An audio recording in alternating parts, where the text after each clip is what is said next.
Hi, my local research essay will be about the redlining in New York, and I will be talking about some neighborhoods that I think most people are familiar with.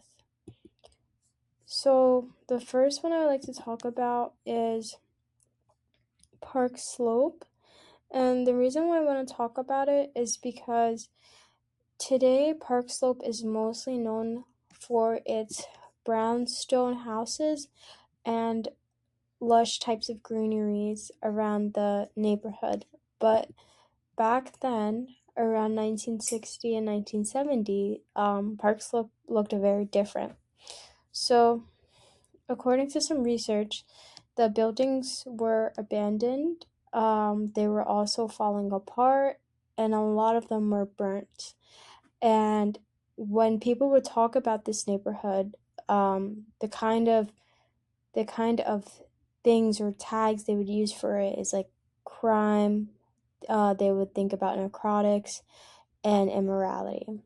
So I want to talk about the decline. The decline did not happen because people in the neighborhood just didn't care for their homes, but it happened because of discriminatory lending practices.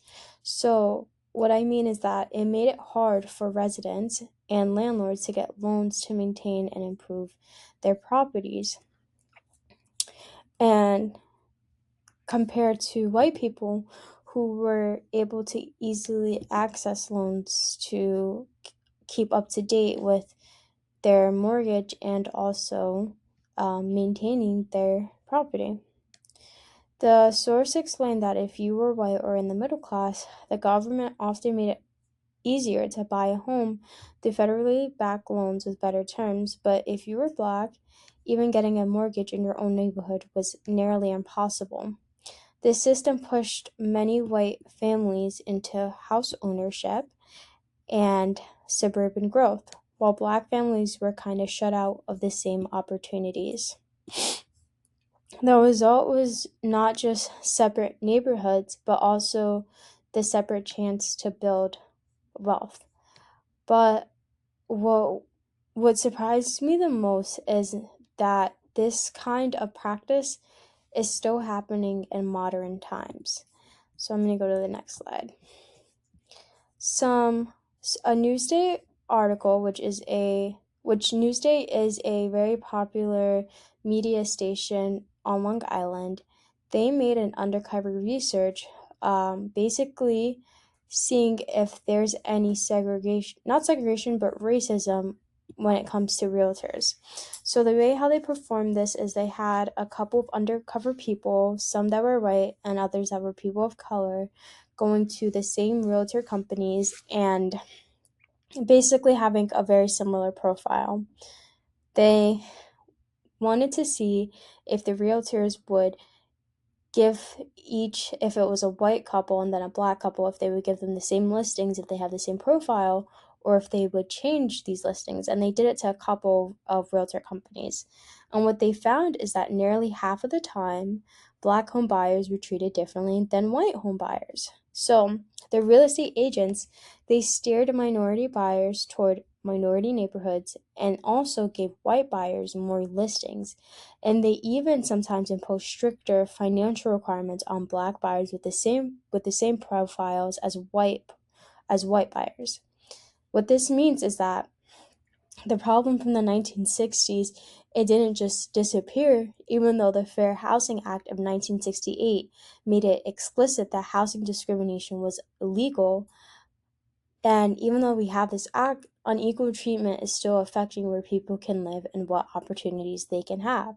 Another source had said that housing discrimination remains especially damaging because home ownership has long been one of the main ways families build wealth in the United States. And this is so alarming because there's a difference between who gets to housing and who does not. It's not just a difference in neighborhoods, but it's a difference in education, safety, family stability, and generational wealth.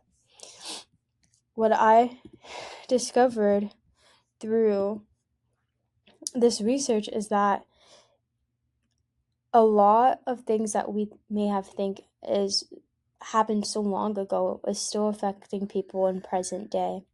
And it also gave me ideas that, there's communities that are together, like Little Italy, and there's even a Caribbean section in Brooklyn. And it makes me see how these people were able to kind of come in the same area. It wasn't like by chance, but almost by force of underlying powers.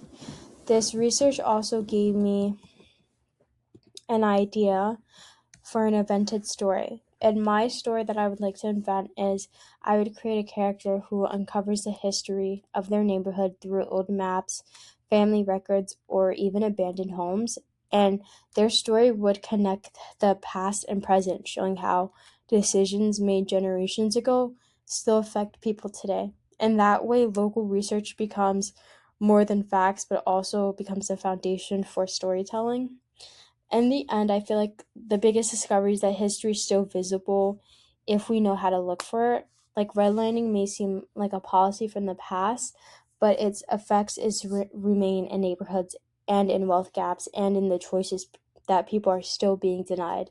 So by studying local history, I also learned that place matters, memory matters, and the stories we tell about our communities matters too.